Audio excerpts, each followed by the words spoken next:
Sí, vamos a empezar dándole las gracias a los estudiantes de la Sociedad de Alumnos de Ingeniería Civil por la invitación al Canal de Panamá y que a mí en esta ocasión me ha tocado representar, y a las autoridades del Tecnológico de Monterrey por ser nuestros huéspedes en esta hermosa ciudad. Esta conferencia, me imagino que a diferencia de todas las otras que van a ver, no entra en la ingeniería civil en detalle, en ningún componente especializado, sino que vamos a ver de manera general lo que a nosotros nos tomó a partir del año 98, casi 8 años, en preparar para el país, que era una propuesta de ampliación del canal por algunas circunstancias que están sucediendo en el Canal de Panamá hoy en día. Y vamos a pasar por eso muy rápidamente para hacer entonces énfasis en lo que es la propuesta de ampliación, que por supuesto vamos a tocar es la parte de ingeniería de la propuesta, donde la parte civil definitivamente es quizás la más robusta de todas. Y como dicen las abuelitas, en casa de herrero cuchillo de palo, nos disculpan porque en el TEC de Monterrey teníamos problemas tecnológicos.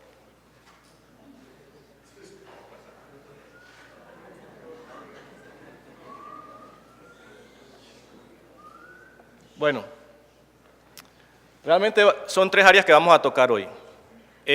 La ACP, que es la Autoridad del Canal de Panamá, a partir del 98 empezó una serie de estudios con la idea de, primero, tratar de resolver el problema que teníamos cuando llega el Niño, que el lago Gatún, que es la principal fuente de agua para el Canal de Panamá, se bajó de nivel al punto que tuvimos que hacer restricciones en el calado y eso afectaba a nuestros clientes. Entonces, toda la idea surgió buscando ideas de conseguir el suficiente recurso hídrico para que no volviera a suceder eso.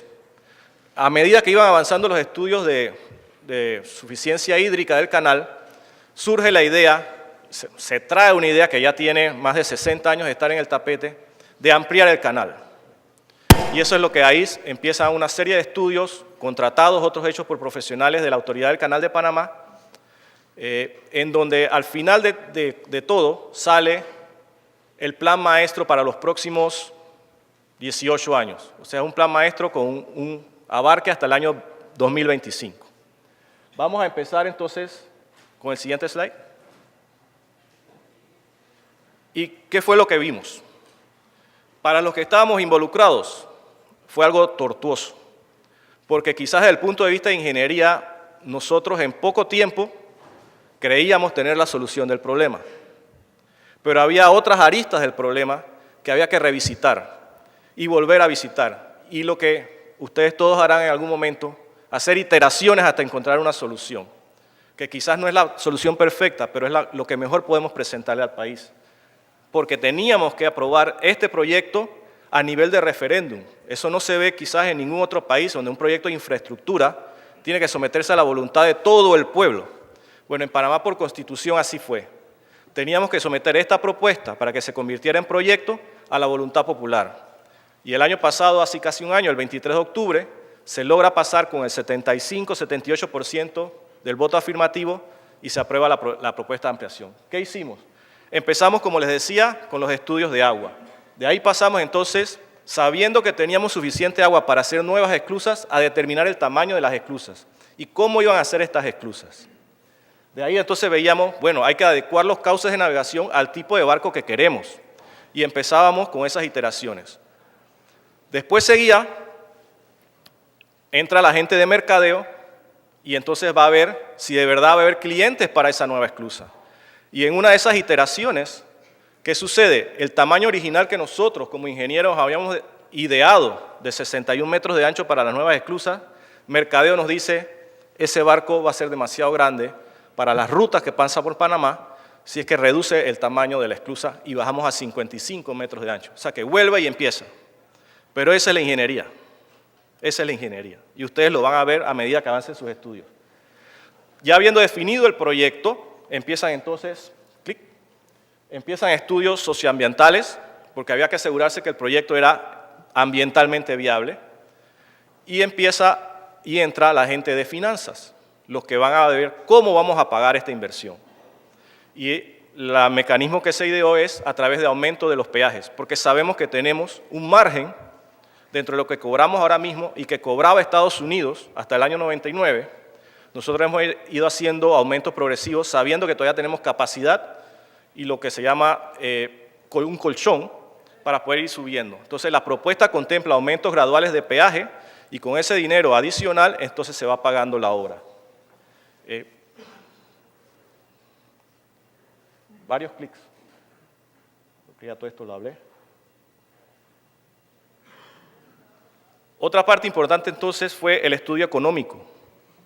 Había que demostrarle al país que esta era una inversión factible, que los resultados de la ampliación del canal van a traerle beneficio a toda la población panameña. Y parte de la campaña que tuvimos que hacer, en la cual yo tuve el honor de participar el año pasado, de abril hasta octubre, alrededor de 40 compañeros nos dedicamos, como nos decían, a evangelizar al país. Muchos panameños, increíblemente, no conocían su canal, no sabían cómo funcionaba, qué beneficios les reportaba. Y fuimos a todas las comunidades de nosotros no tenemos estados, tenemos provincias, comunidades campesinas, indígenas, a los gremios, universidades, debates, televisión y radio, a mostrarle al país qué era lo que estábamos proponiendo y cuáles eran los beneficios del mismo. Y esa fue la campaña de comunicación que hasta cierto punto fue premiada el año pasado. Vamos a ver qué está sucediendo en el Canal de Panamá que nos está impulsando a hacer una ampliación. Si ven, el tráfico, y aquí me imagino que los que están en el ala derecha del salón pagaron un premium porque tienen el valor agregado de ver el pointer. Los que están en el ala izquierda a lo mejor fueron los de descuento. Si es que nos concentramos acá o nos imaginamos el pointer. ¿Qué ha pasado? A través de los años, si vemos en los últimos años, el tráfico a través del canal básicamente es el mismo, alrededor de 14.000 naves al año. Entonces, ¿cuál es la necesidad de ampliar? La necesidad de ampliar viene en que el tamaño del barco ha ido creciendo. A partir de los años 70, la carga que pasa por el Canal de Panamá, que es lo que nosotros no cobramos por el tránsito de un buque, nosotros cobramos por la capacidad de carga del buque. O sea que entre más grande el buque, mayores ingresos para el canal. Y si ven, la gráfica muestra cómo ha ido creciendo esa carga. ¿Y cuáles son las restricciones que le está poniendo al canal? Que son buques más grandes, que demandan de más recursos, por el tamaño, tienen que pasar por algunos cauces de día, lo que crea restricciones de navegación y nos entonces está achicando la capacidad. Siguiente. El canal, increíblemente, antes de que lo tomara la administración panameña, no le importaba quién era su cliente. Era una agencia federal de los Estados Unidos de América, cuyo servicio era beneficiar el comercio de ellos. Pasar grano del área de Mississippi, todos esos estados productores de grano, a China, Japón, cuando había escasez. Ese era el principal segmento que pasaba por el Canal de Panamá. Y si ven, siempre lo fue. Hasta el año 2001-2002. Ahí hay un cambio radical. El contenedor pasa a ser el principal segmento del Canal de Panamá. Y el crecimiento de este segmento ha sido vertiginoso, a tal punto que el impulsor de esta ampliación es el segmento de portacontenedores. El tráfico realmente que está pasando ahora es la producción del sureste de Asia a la costa este de Estados Unidos.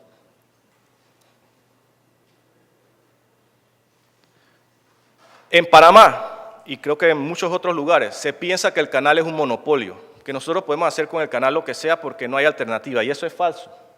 El canal tiene competencia.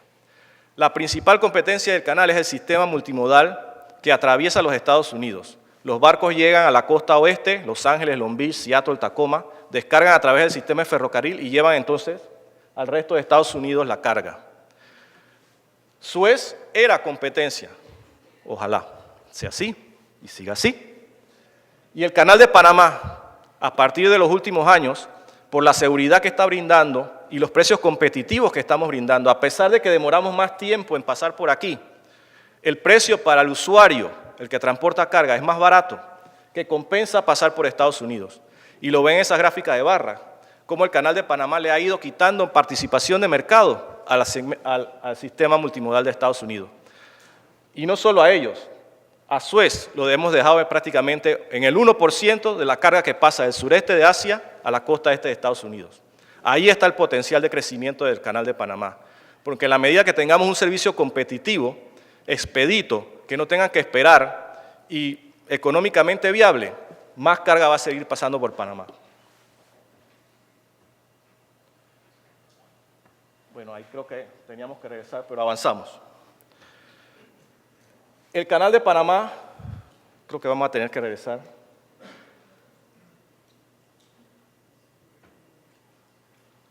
Aquí da un botón de regresar en la esquina.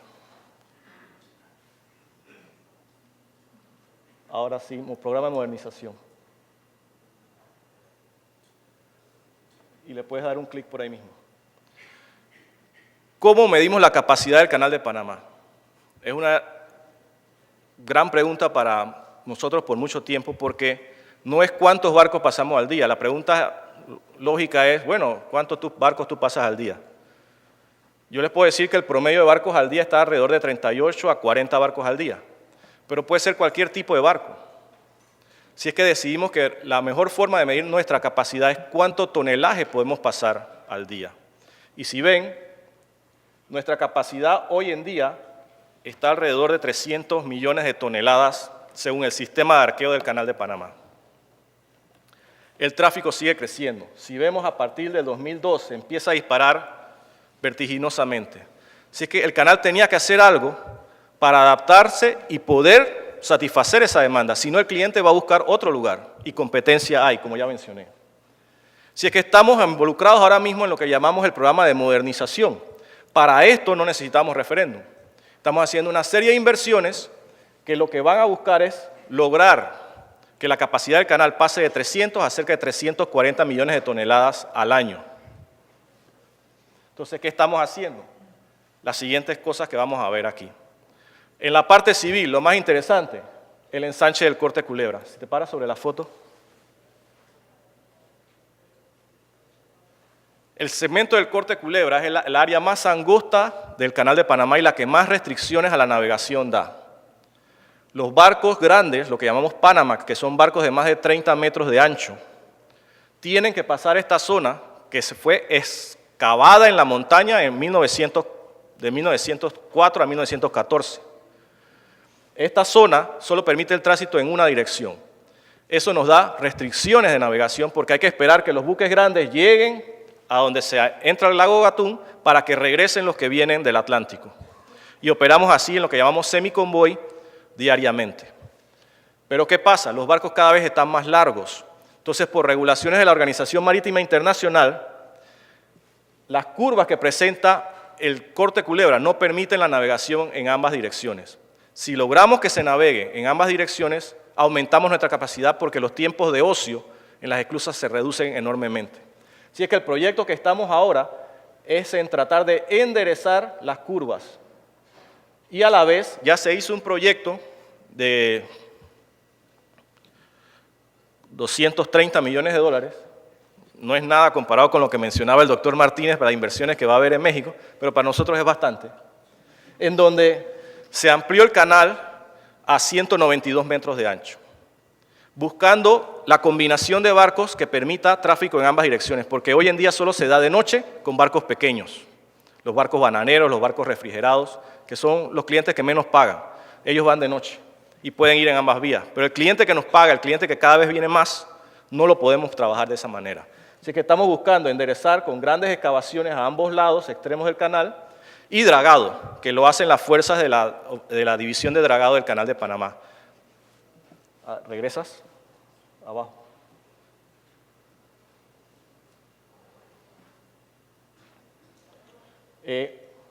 Otro componente importante, quizás que voy a mencionar, es acá donde dice reemplazo de la maquinaria de esclusa.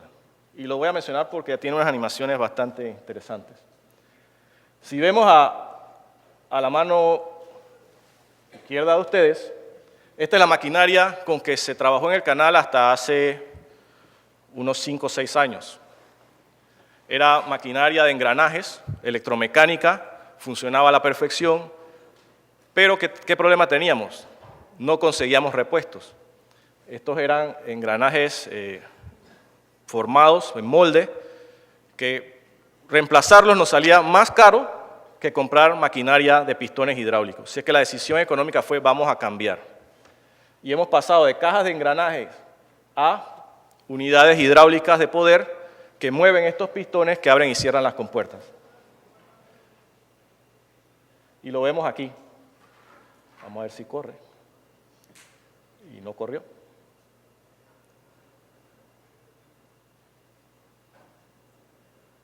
No corrió.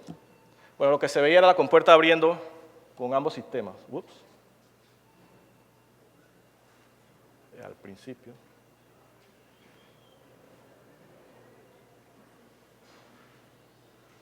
Tienes que salir, creo, y regresar.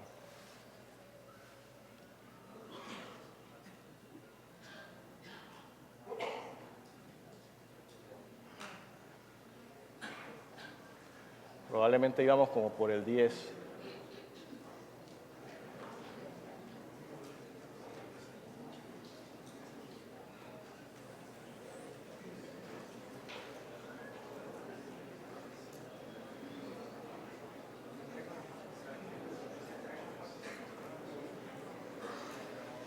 Bueno, yo sigo hablando. El programa de modernización, como digo, nos lleva hasta un punto.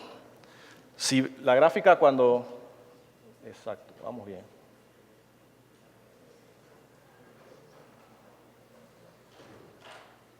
Si le das la siguiente fuera de las fotos. Todas estas son las mejoras que estamos haciendo. Compramos más locomotoras, que son unos pequeños carros eléctricos con cables de acero, que son las que el cable se monta al barco y con eso se jalan, se remolcan los buques y permiten que pasemos buques de 32 metros de ancho en una esclusa de 33 metros y medio. Si no tuvieran estos equipos, eso es imposible. También hemos comprado más remolcadores para ayudar a manejar los barcos más grandes, a hacer la entrada a las esclusas. O sea, todas estas mejoras es un programa de aproximadamente $1.000 millones en inversión, pero nos lleva hasta un horizonte del año 2011-2010. La pregunta es, ¿qué va a hacer el canal después de eso? Entonces ahí es donde entra parte del plan maestro y que dice, bueno, esta es nuestra propuesta. Y vamos a ver lo que es el programa de ampliación. Los pronósticos de mercadeo nos dicen que para el año 2025, la carga que pudiera estar pasando por Panamá de prestar un servicio eficiente y confiable es aproximadamente 508, en el escenario más probable, 508 millones de toneladas. Nosotros, como dijimos, tenemos capacidad hasta 330. ¿Qué pasa si no ampliamos el canal? Toda esa carga va a seguir pasando. Estados Unidos va a seguir consumiendo, China, Japón, Corea va a seguir produciendo. Alguien se llevaría ese pedazo del mercado si Panamá no hace nada. Y pudiera, en el peor de los casos, hasta disminuir el tránsito por Panamá porque el servicio es deficiente. Las colas de espera ya no lo hacen económicamente viable. Entonces, ¿qué pretende el Canal de Panamá? Ampliar para lograr tener una capacidad de 600 millones de toneladas y poder entonces satisfacer la demanda para los años venideros. Como les mencioné al principio, empezamos por estudiar el agua. Alrededor de 30 posibilidades y alternativas de conseguir agua adicional para el lago Gatún se estudiaron y las vamos a ver a continuación. Este mapa las muestra. ¿Qué lo hacía viable? Que el proyecto de agua, ya sea un embalse o bombeo, produjera el equivalente a un esclusaje, o sea, el agua necesaria para subir y bajar un barco por el Canal de Panamá, que son un poco más de 200 millones de litros. Todas estas alternativas se estudiaron, pero se fueron desechando a través de un proceso de tamización, además de otros proyectos que se estudiaron, porque siempre alguien te dirá, pero bueno, bombea el agua que botas al mar, porque es el concepto ese, ¿no? Que botamos agua al mar, cuando en realidad estamos sacándole un valor agregado al agua que dejamos pasar al mar. Pues como le explicábamos a la gente, si no hubiera esclusas, no hubiera este lago, esa agua de los ríos iría directamente al mar. Y el beneficio sería quizás para los que puedan sembrar y regar y utilizar esos ríos. Pero el país no le sacaría un mayor beneficio. el valor agregado es que, digamos, un barco ahora de estos Panamax que pasa está pagando alrededor de $300.000 por tránsito. Ese es el valor que tiene un esclusaje. Si es que se estudiaron todas estas alternativas, regresar el agua al lago, ambientalmente no se pasó. ¿Por qué? Porque estaríamos inyectando agua salada a nuestra reserva de agua dulce, que es donde saca el agua para la población y para beber y para industria. Si es que ambientalmente eso se desechó. Bombear es muy caro. Subir el nivel del lago, subir los otros niveles que tenemos de reservorios, todo eso se estudió. De ese proceso de tamizado, quedamos finalmente en 5 alternativas que fueron las que se llevaron al plan maestro, para entonces decidir cuál de ellas es la que iba a ser parte de la propuesta. La siguiente diapositiva muestra las que se llegaron a finalizar.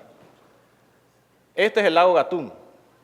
En su momento, 1914 y quizás como hasta el año 30, era el lago artificial más grande del mundo, ya no lo es. Pero esta es la fuente de agua del Canal de Panamá, de donde toman las poblaciones de Colón, que es la costa atlántica, y la ciudad de Panamá y la ciudad de Chorrera y Arraiján, acá en el Pacífico. Es un lago de agua dulce, salinidad casi cero. Es un patrimonio que tenemos que cuidar.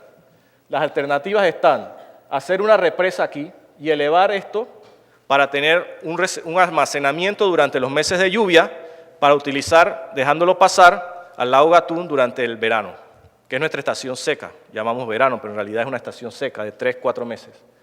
No, anterior, disculpe. La otra era represar el río Indio, un río que va al Atlántico, establecer un embalse aquí y por medio de túneles conectarlo con el lago Gatún. En papel era una de las mejores alternativas que teníamos, pero implicaba el impacto socioambiental a alrededor de unas 2.000 personas que vivían en esa área. El canal de volverse a ampliar probablemente va a tener que hacer otro embalse y Río Indio es una de las posibilidades para un futuro.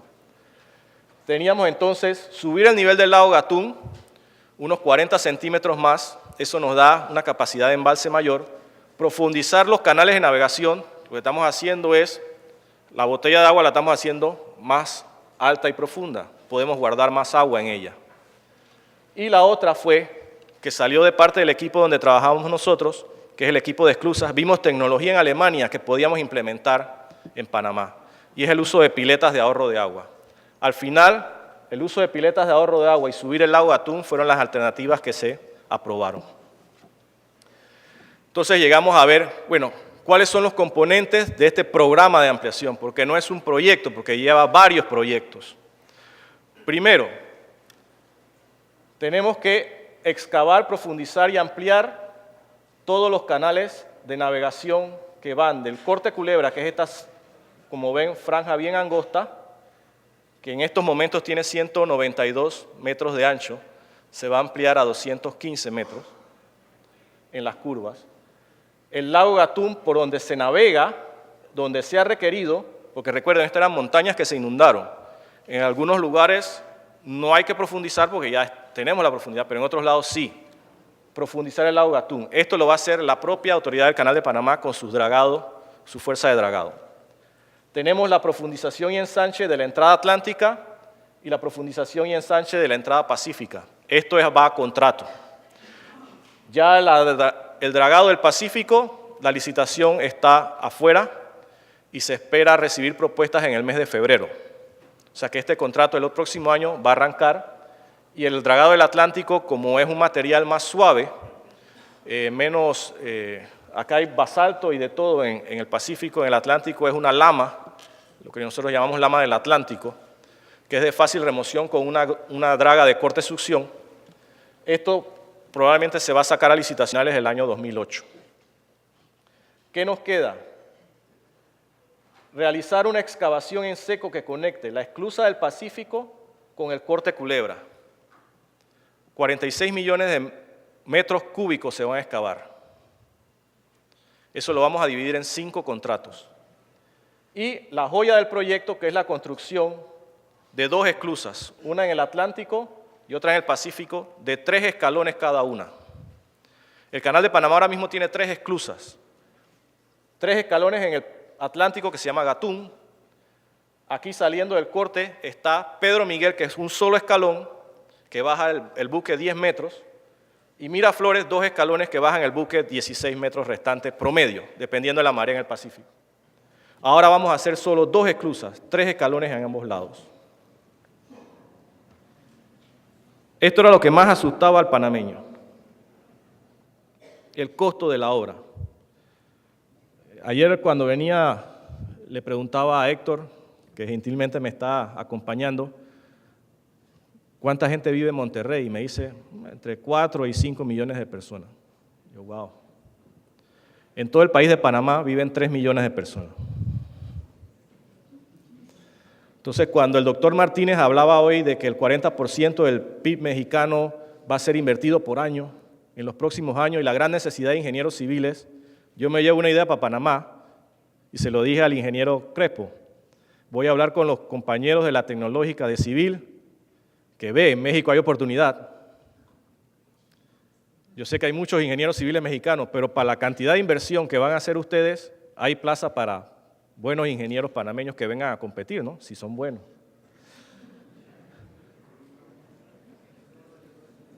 $5.250 millones es el costo estimado.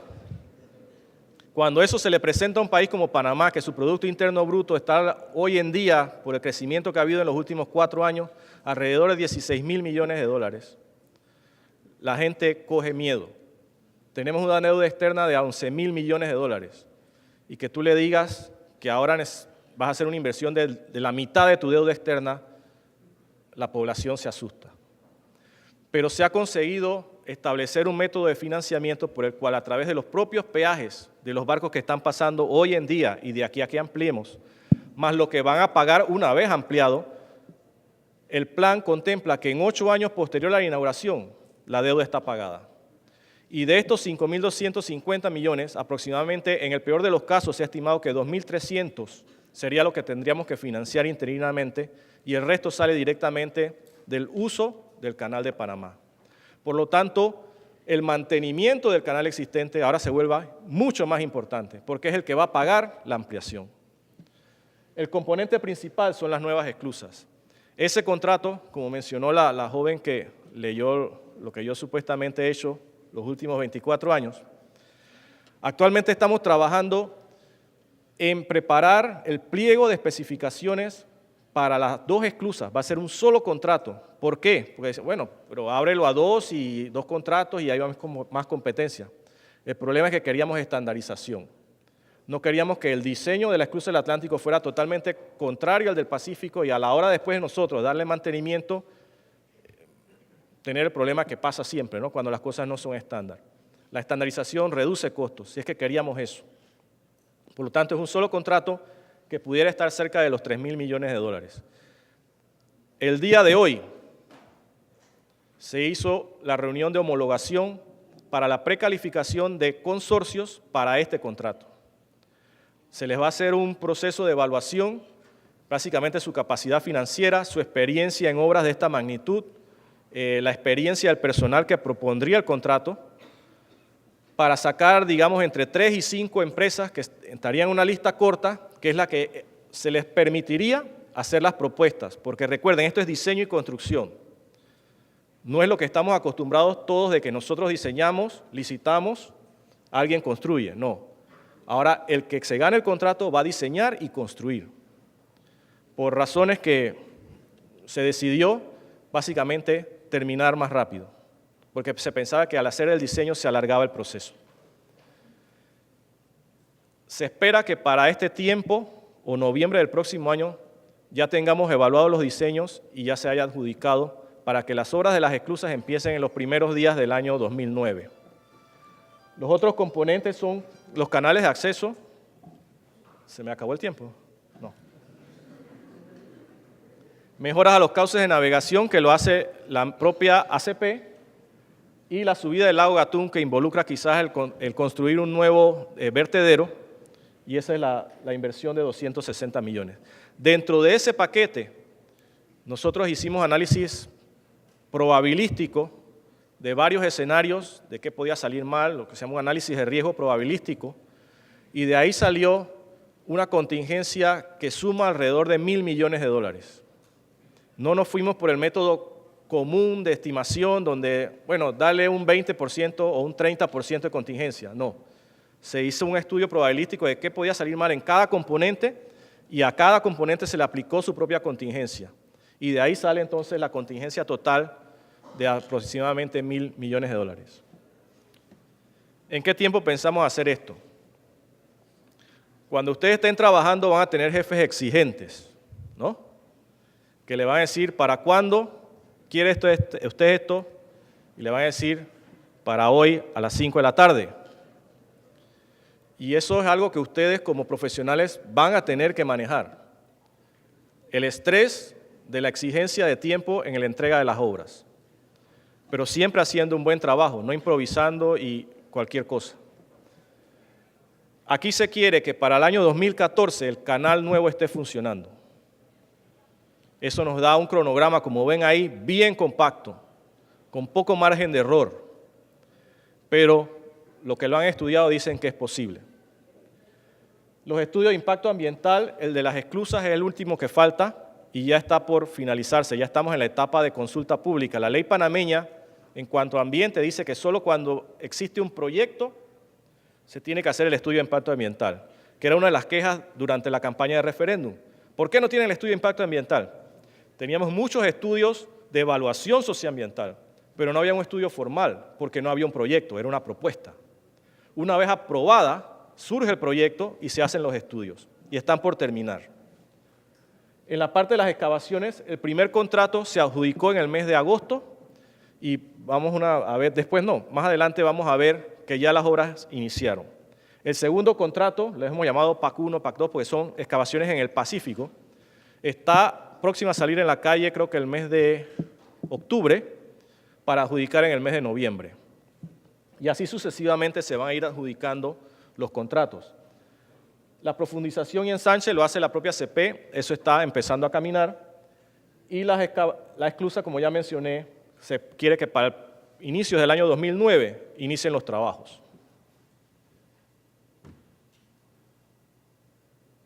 El dragado del Pacífico. Este es un contrato que va a salir, como mencioné, próximamente en octubre. Se va a adjudicar en febrero, después del proceso de evaluación. Probablemente va a ser una compañía extranjera la que lo haga. Tenemos mucho interés de compañías holandesas, belgas, que son las principales en el mundo en cuanto a dragado. La idea es ampliar este canal por donde entran los barcos a los cauces de navegaciones del canal de 192 metros de ancho a 225 metros de ancho en algunos lugares y 215 en otros. Nosotros tenemos una restricción, que es un puente, el primer puente que cruzaba el canal, nosotros lo llamamos el Puente de las Américas, inaugurado en el 62. Las dos pilastras son las que limitan a cuánto podemos anchar el canal de navegación. Así es que eso es una de las restricciones que vamos a tener. Este dragado son aproximadamente 9 millones de metros cúbicos. En el Atlántico es mayor la cantidad que hay que dragar, pero es material suave, como ya mencioné, mucho más rápido se puede hacer. Son 14 millones de metros cúbicos. Pensamos que una compañía extranjera, probablemente la misma o otra, porque lo que cuesta en dragado a veces es la movilización del equipo. Hay compañías que le cobran nada más $1 millón por llevar la draga al lugar antes de empezar a trabajar. Si es que se piensa que esto estará listo como para el 2013. Esta parte, que es los canales internos, lo va a hacer la propia CP con su equipo. Tenemos una draga de pala que se llama la Christensen y tenemos una de corte de succión, la Mindy. Son equipos ya viejitos, pero todavía funcionan por mantenimiento. ¿Por qué lo va a hacer la CP? Porque como involucra los canales de navegaciones internos, hay mucha coordinación con el tráfico que va a estar pasando todos los días. Así es que ya nuestra fuerza laboral tiene la experiencia y puede manejar esa situación. Es más, lo hacen hoy en día y lo han hecho por 90 años en el canal. Entramos a las esclusas. 2 esclusas, 3 escalones cada una. Esta es la huella donde va a estar localizada la esclusa del Atlántico. Si ven aquí, pareciera haber un laguito, Pero en realidad es que en 1939 Estados Unidos empieza a construir una nueva esclusa y excavaron. Pero ¿qué pasa? Entran en guerra con Japón, ya estaban en guerra con Alemania e Italia y deciden suspender el proyecto para dedicar todo su esfuerzo a la guerra. Así es que el proyecto se abandona. Como ellos ganan la guerra, prácticamente eran los dueños de todos los mares, ya no tenían tanta necesidad del Canal de Panamá. Dejaba de ser un objetivo estratégico, como fue su concepción.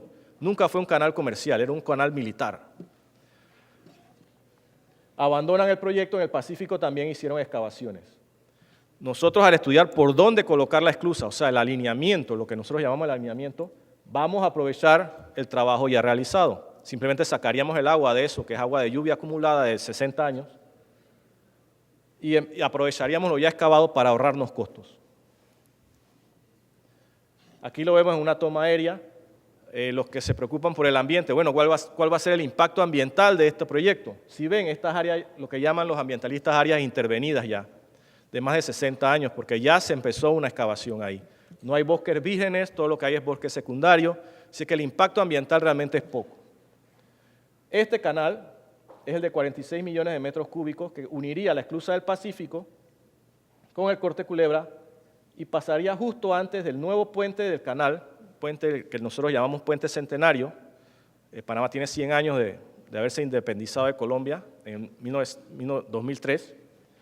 Este puente es la segundo cruce por el canal. Una pregunta, muchas veces cuando vean la literatura van a escuchar tercer juego de esclusas. ¿Qué es eso de juego de esclusas?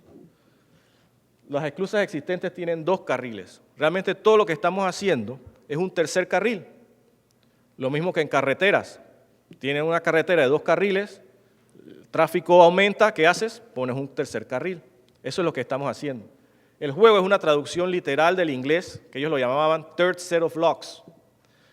Y por toda la lucha generacional que se dio en Panamá para lograr que el canal pasara a manos panameñas, en la reforma de la Constitución del 72 se introduce un artículo que dice que cualquier proyecto de modernización, ampliación de un tercer juego de esclusas o un canal a nivel tenía que someterse a referéndum. Así que para poder llevarlo a referéndum se dejó al proyecto el mismo nombre, tercer juego de esclusas.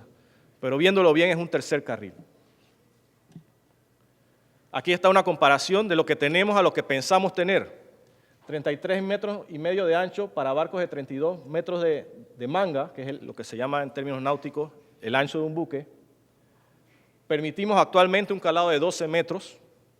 La idea es irnos a 15 metros de calado para buques de 49 metros de ancho, que serían portacontenedores que pudieran llevar hasta 12.000 contenedores sobre cubierta de 20 pies. Esos barcos ya existen. O sea que nosotros hasta cierto punto estamos tarde. El ancho de la esclusa, 55 metros. Perdón. Si vieron al lado de todas las maquetas, un clic, les hablé de las piletas de ahorro de agua. Son estos. Son 3 grandes piscinas, tinas, como quiera llamarse, adosadas a la estructura de la esclusa, conectadas por conductos que llamamos de 6,5 metros de alto por 4,5 metros. ¿Qué se quiere con esto? El agua va a ir pasando, si asumimos que dividimos lo que va a bajar el barco en 5 segmentos, un quinto de cada va a entrar a cada tina, por gravedad, dejando abrir la válvula correspondiente. Al final, los 2 últimos quintos son los que pasan a la esclusa más abajo o al mar eventualmente. Entonces, ¿qué estamos haciendo? Estamos guardando para reutilizar 60% del agua, 3/5 partes. Esto no lo inventaron los ingenieros panameños, esto existe ya en Alemania. A la hora de subir el barco, reutilizamos el agua. Volvemos a pasar de menor elevación, la segunda a la tercera, y el resto del agua lo traemos del lago Gatún o de la esclusa superior. ¿Qué hacemos con esto? Ahorramos 60% del agua.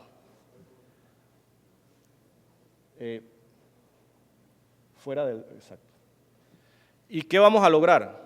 Que al final, que una esclusa que tiene una huella 2,5 veces más grande que las existentes, que debería consumir, porque estamos en 3 niveles, 2,5 veces más agua, solo va a consumir un 93% del agua que consumen las de hoy en día, con este ahorro que permiten las tinas de ahorro. Esta es una tabla para los que vean hidráulica en algún momento de su carrera, de cómo funcionan las tinas. Realmente el ahorro de ellas es una fórmula N sobre N más 2, donde N es el número de tinas. Y así vemos que de no hacer tinas y un solo nivel, porque todo eso se estudió. Si hacemos esclusa de un nivel, de 2 niveles, de 3 niveles y así, con tinas, sin tinas, con asador, sin asador. Finalmente llegamos a la conclusión de que 3 tinas, 3 niveles nos daba la ventaja en cuanto a consumo de agua y en cuanto a intromisión de agua salada al lago, porque a medida que hay más escalones, hay una dilución del agua que arrastran los buques y no vamos a dañar nuestra fuente de agua dulce. Así que la elección al final fue 3 tinas con 3 escalones. Esta es una perspectiva de lo que en el diseño conceptual tenemos para la estructura de la esclusa. 55 metros de ancho, esto que llamamos aquí, que los belgas y franceses que hicieron el diseño conceptual lo llaman el lockhead, o la cabeza de la esclusa, tiene unos nichos que es donde se guardan las compuertas. Eso a la vez nos va a servir de astillero, ya que podemos poner una mampara, sacarle el agua y hacer el mantenimiento de la compuerta en sitio. A diferencia de ahora que tenemos que traer una grúa flotante, descolgar la compuerta, llevarla a un astillero, repararla, pintarla y volverla a colgar, haciendo cierres de vía que no nos convienen porque crean colas de buques. Aquí la idea es que no tengamos que hacer eso. El sistema de llenado va a ser a través lateral. Estas descargas van a ser de 2 metros por 2 metros. Vamos a utilizar 2 alcantarillas longitudinales, a diferencia de ahora que tenemos una sola de 5 metros de diámetro. Ahora estamos usando alcantarillas rectangulares, la principal de 8.3 metros por 6,5 y la secundaria que llamamos de 6,5 por 6,5. ¿Por qué 2 alcantarillas? Porque cuando se hizo el modelo numérico de la fuerza sobre las líneas de amarre de los buques, se determinó que estaban llegando a unos niveles no permisibles por los códigos y estándares, sobre todo los códigos del PIANC, que es la Asociación Permanente de Navegación. Ellos tienen unos códigos que permiten, dan guías en cuanto al diseño de esclusas y de infraestructura marina. Estábamos muy cerca de los valores permisibles, si es que se buscó un diseño en donde el agua, además de correr longitudinalmente, tiene una conexión a la alcantarilla secundaria en el medio, lo que permite una distribución más uniforme del flujo a todo lo largo de la cámara. No como sucede ahora, que como el agua viene de arriba, empieza a llenar los primeros orificios hasta que llega al final de las válvulas que lo detienen y entonces empieza a llenar al fondo. ¿Qué sucede? Que el buque entonces va a recibir un impulso de agua en la proa que lo mueve hacia atrás y cuando llega el agua atrás, de nuevo lo mueve hacia adelante. Con este sistema, donde el agua va a empezar a salir por el medio y distribuirse sistemáticamente hacia los extremos, conseguimos un llenado más uniforme y permite que podamos amarrar buques de mucho desplazamiento con líneas de amarre. Esta es una compuerta quizás de las más grandes del mundo. En la esclusa de Berendrecht, en Amberes, Bélgica, esta esclusa es de 68 metros de ancho. Nosotros estamos haciendo 55. O sea que no estamos inventando la rueda, estamos aplicando tecnología. La diferencia está en que nuestras compuertas van a ser mucho más altas por la diferencia de marea que nosotros tenemos que vencer. Ellos allá, la esclusa tiene un calado de 13 metros, nosotros estamos poniéndole 18 metros de profundidad a la esclusa. Así es que la vamos a hacer menos largas, pero más altas. No creemos que haya problemas. Estos realmente son cerchas internas con un tanque de flotación sellado un poco más abajo de los niveles mínimos de agua y placas de acero a ambos extremos. ¿Por qué es hueca? Porque ella tiene que, hasta cierto punto, navegar cuando viene deslizándose sobre rieles, va apoyada sobre unos, podríamos llamarlo unos carritos, una especie de, con ruedas de ferrocarril, sobre la cual va apoyada la compuerta como si lleváramos una carretilla. Ella va a rodar apoyada aquí y apoyada atrás, movida por cables de acero. ¿Cómo vamos a manejar los buques? Ahora los manejamos con locomotoras, pero ahora vamos a tener cámaras de 55 metros para barcos, en el mayor de los casos 49. En lo que pensamos que va a ser el caballito de batalla va a ser un barco de 43 metros de manga. Podemos manejarlo como se hace en Europa con remolcadores. Allá usan una sola línea de amarre, nosotros estamos pensando usar dos, porque en la medida en que uno aplica la fuerza más rápido, menos fuerza tiene que aplicar. Entonces la idea es que el remolcador pueda reaccionar más rápido a un movimiento de desplazamiento del buque y tenga que aplicar menos fuerza al girar, porque aquí para agarrar, digamos, un ángulo de 45, el remolcador tiene que moverse hasta agarrar el ángulo y entonces empezar a jalar. En cambio, si tenemos dos líneas, él simplemente se ladea, ya tiene los 45 grados y puede ejercer la fuerza. Siguiente. Entonces aquí si le das sobre la imagen, es lo que vislumbramos que va a ser la nueva esclusa Post-Panamax. Tienes que pararte en medio. Si ven, bien asistido por remolcadores. Esto es cortesía de un exalumno del TEC, el ingeniero Paredes, bueno, bastante viejito ya, ¿no? Pero él es el supervisor de informática de mi división. Y esto lo levantamos de los planos en AutoCAD que tenemos de los dibujos conceptuales. Entonces lo levanta a 3 dimensiones y le pone animación. Ups. Ven ahí cuando pasa a la siguiente cámara como las tinas se van vaciando, el barco se va levantando. Cuando falte va a pasar de la cámara superior a la inferior. Cuando estén ecualizadas, que llamamos, las compuertas se abren y se guardan en los nichos, dejando pasar el buque a la siguiente cámara. La idea nuestra es trabajar en lo que llamamos esclusajes de relevo. ¿Por qué? Porque una esclusa de 3 niveles nos permite, mientras el primer barco está en la cámara superior, ya dejar entrar el siguiente barco a la cámara inferior, lo que va reduciendo el tiempo de ciclo entre barcos y nos permite aumentar la capacidad. Al fondo ven el puerto de Balboa, que es el principal puerto del Pacífico en Panamá, que mueve alrededor de 1 millón de contenedores al año. Y esto acá era el Puente de las Américas que les mostré o les mencioné. Se pondrán luces de poste alto para permitir navegación nocturna. Estas casas que vemos aquí es la casa de maquinaria. Las compuertas contienen grandes tambores con caja de engranaje y motores de 500 kilowatts, que son los que mueven las compuertas. Al fondo, entonces, el canal de acceso que habrá que excavar y el puente Centenario. Ahí es donde se van a unir ambos canales, el nuevo canal de acceso con el canal existente. Si te paras fuera, entonces avanza.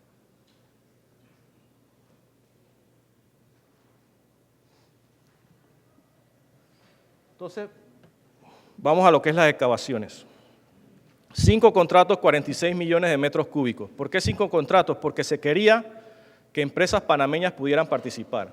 Si hacemos un solo contrato por los bonos y garantías que hay que proveer, además del equipo que se requeriría, probablemente sacarían de la competencia a empresas panameñas. Si es que se realizó la primera excavación, la primera licitación, siguiente. Este es un canal de aproximadamente 5,5 kilómetros de largo.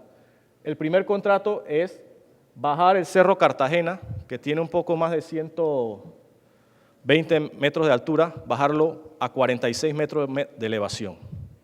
Son como 8 millones de metros cúbicos que hay que llevarse del cerro.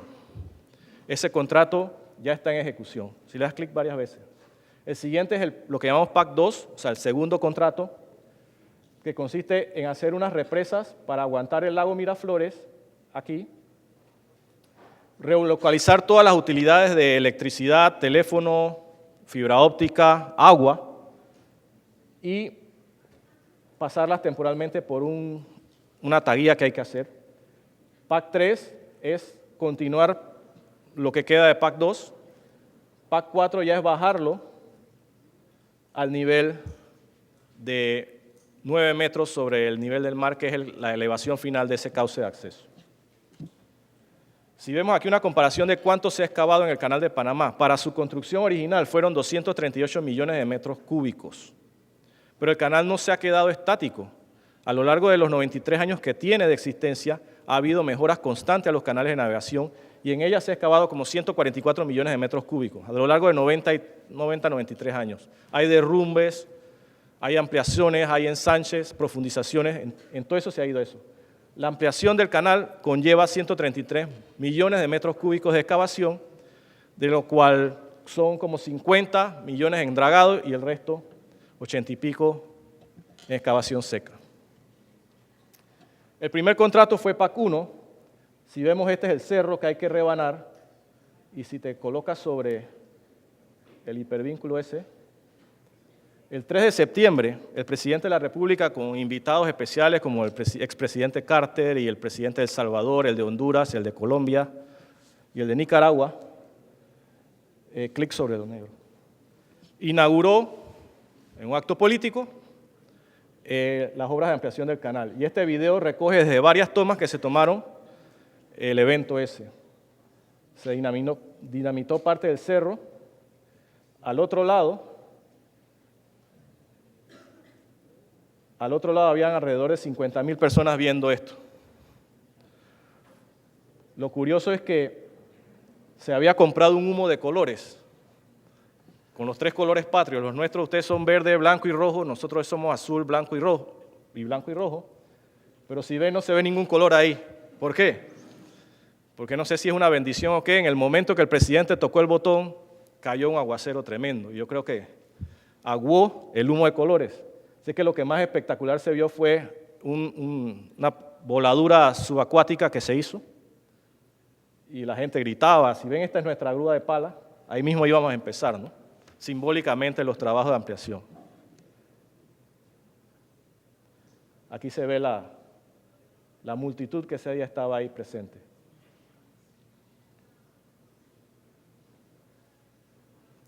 Y esto es reciente, les traje lo último.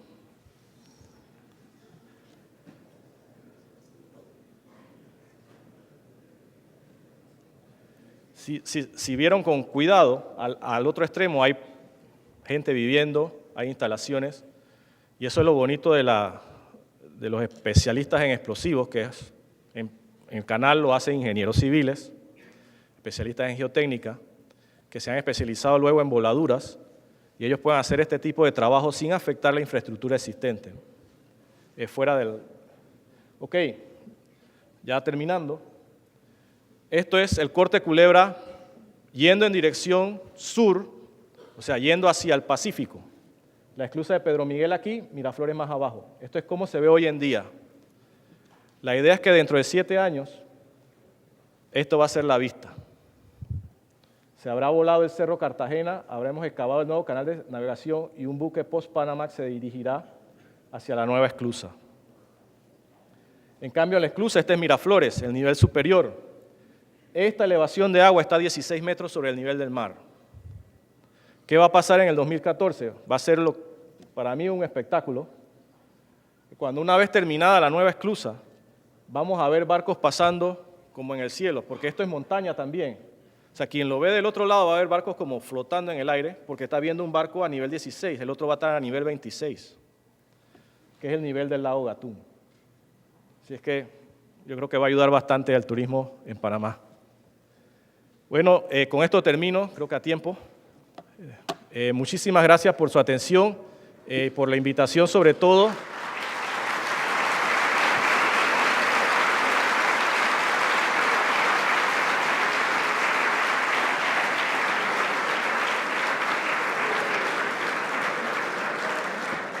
Y ya que me dicen, bueno, sé que hay un compatriota aquí, pero me imagino que la gran mayoría son mexicanos, si es que me dicen que dentro de 2 días celebramos el grito, así que para ustedes, que viva México y que viva Panamá. Gracias.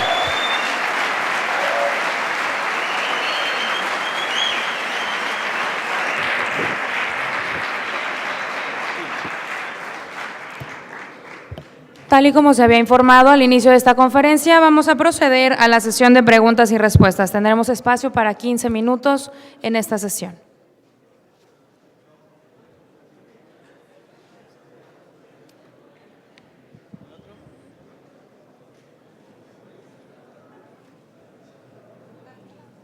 Órale. Buenas tardes.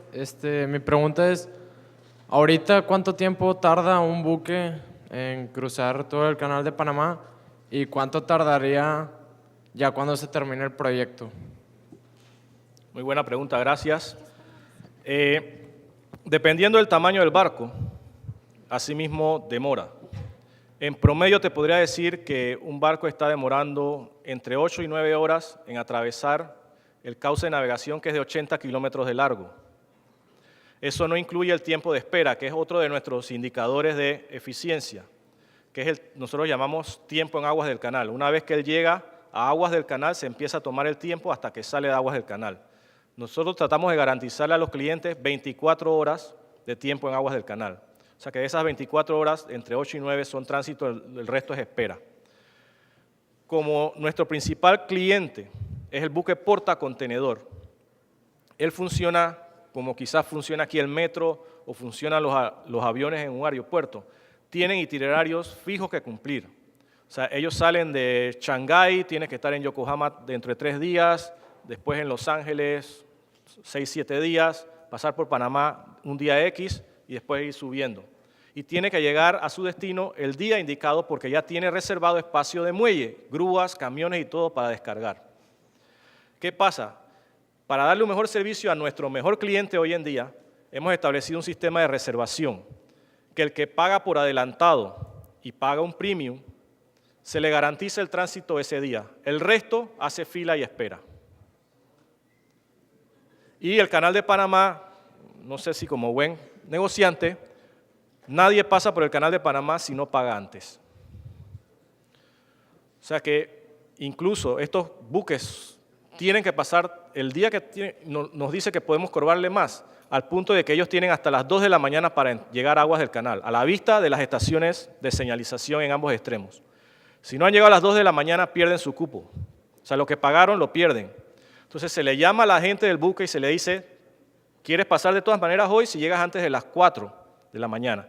Y los tipos están llegando, te dicen sí, sí, pero ese sí, sí les cuesta 200%. Y lo pagan. ¿Por qué? Porque para ellos es más importante llegar a su siguiente destino. ¿Cuánto demoraría en pasar un buque con el canal ampliado? Probablemente lo mismo. Son buques más grandes, más difíciles de maniobrar, hay que llevarlos con más cuidado. Si ahora logramos tener tránsito por el corte en doble vía, cuando estén los Panamax, el ancho del corte no va a permitir tráfico doble vía de post-Panamax. Si es que volveremos al sistema de semiconvoy. Los buques grandes adelante, los chiquitos detrás, hasta que pase la zona media y entonces regresan los otros en dirección contraria. Si es que no prevemos que va a haber un ahorro en tiempo, pero ¿qué sucede para el cliente? Que en ese barco que hoy para llevar determinada cantidad de carga, él necesita hacer 2 tránsitos en 2 buques, con un post-Panamax él puede llevar esa carga en uno solo. Entonces para él hay un ahorro, lo que se llama economías de escala, en cuanto a combustible, tripulación y demás tiempo de navegación, lo que le permite a él reducir lo que le cobra a su cliente final y todos ganan. Así es que realmente el tiempo de tránsito no va a disminuir mucho. No sé si eso contesta a tu pregunta.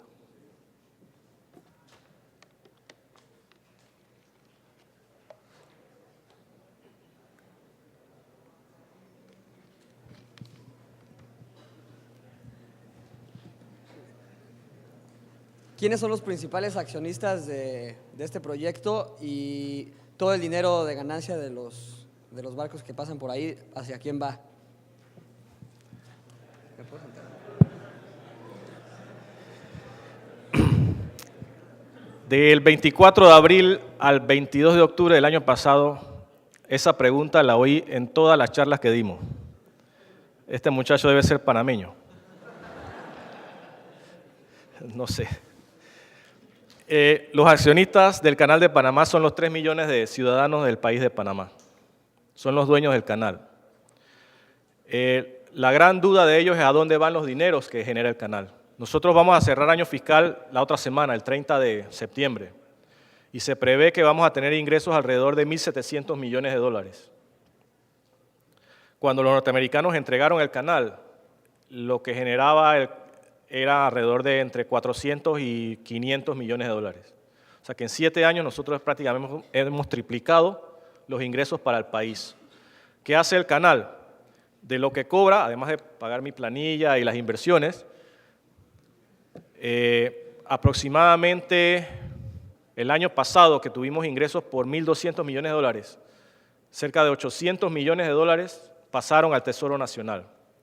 Parte pasa directamente de cada dólar que se cobra, hay un peaje fijo que pasa directo al Estado y el resto es lo que se llama excedentes. Al final de cuentas, sacamos ingresos menos costos, lo que sobra va para el país. Entonces, la gran pregunta de la ciudadanía es que muchos no veían ese dinero en inversiones. Entonces, ha habido toda una campaña de divulgación de explicarle que, bueno, este hospital se hizo con dinero que en algún momento vino del canal, porque el Estado no tiene otra fuente de ingresos tan grande como el canal.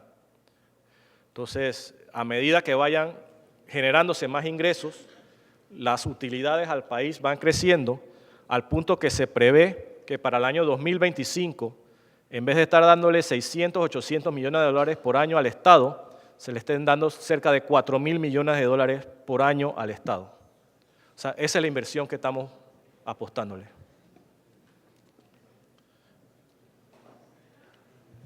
Buenas tardes. Buenas. Mi pregunta es si en algún momento al empezar la modernización de este canal, se entorpecerá algún, pues, parte de la navegación, del ida y venida de los barcos, ¿en qué afectará a los usuarios? Ok, no sé si puedes mostrar una donde estaba como la planta de todo el programa. Una de las premisas importantísimas de esta ampliación es que no afecte el tráfico ahora mismo. Si ves las esclusas las estamos haciendo, creo que la del Pacífico está mínimo a 500 metros de la existente, igual en el Atlántico. O sea, la construcción de las esclusas en sí no debe afectar las esclusas operacionales. En los canales de navegación donde sí va a haber dragado a medida que hay tráfico, como mencionaba anteriormente, ya nuestra división de dragado sabe cuándo entrar y cuándo salir. Por ejemplo, la mayoría del trabajo de dragado se hace de noche, que es cuando están pasando los barcos de menor manga. Entonces, eso permite que la grúa se movilice y haga sus excavaciones en ese periodo. De agosto a septiembre, increíblemente en Panamá, hay neblina y el corte es como un embudo, o sea, se la traga toda, hasta el punto que no se ve nada. Entonces se para la navegación, cuando sucede, no es todos los días. Cuando eso sucede, digamos, de medianoche a 7 de la mañana, no hay tráfico, ahí entran las grúas al centro del canal. O sea que ya tenemos una metodología de trabajo, no es la más eficiente, pero es la única que trabaja para no entorpecer las operaciones día a día, que como dije son las que van a pagar la ampliación. O sea que no podemos tocar lo que ya está funcionando.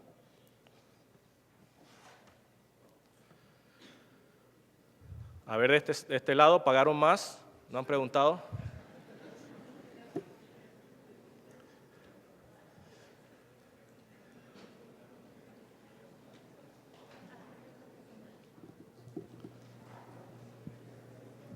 Buenas tardes. ¿Qué se le va a hacer a todo el material que saquen del río? No te escuché al principio. El material que saquen de todo el canal, ¿qué se le va a hacer? Ok, si abres la presentación hay un slide que dice sitios de depósito, debe estar cerca de los de PAC, más abajo. Nosotros ya tenemos determinados varios sitios, lo que llamamos sitios de despojo o sitios de depósito previamente establecidos, en donde se va a ir depositando el material.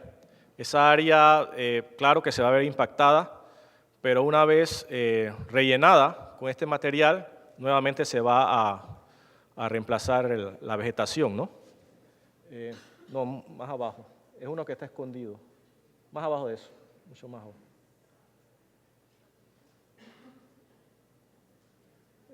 Más arribita, creo. No.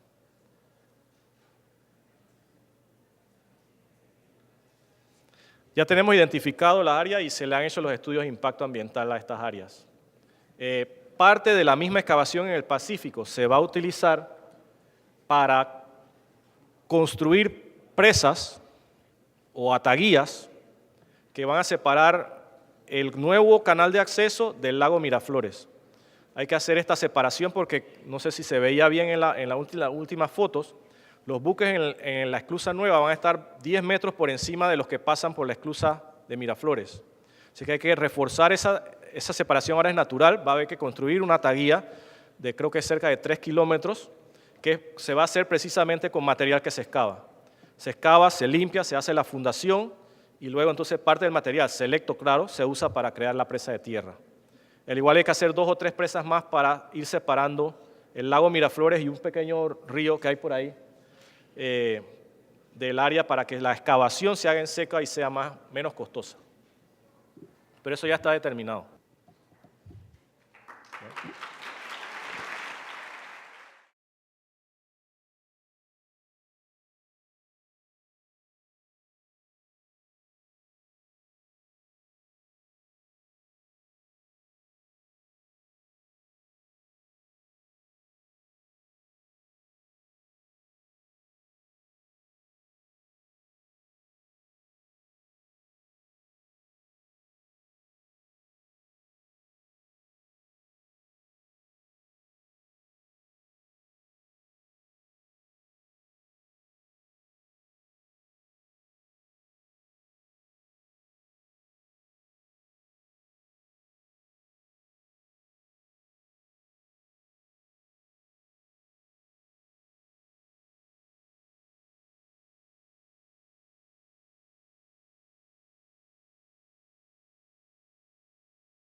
Bueno, después de haber cerrado ya con este espacio de preguntas y respuestas, queremos agradecer al ingeniero Boris Moreno por su conferencia y en este momento nuestra compañera Carolina le hará entrega de un reconocimiento a nombre del comité organizador.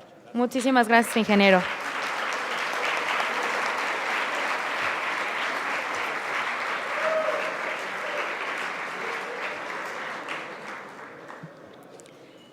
Muchísimas gracias, ingeniero. Hasta luego.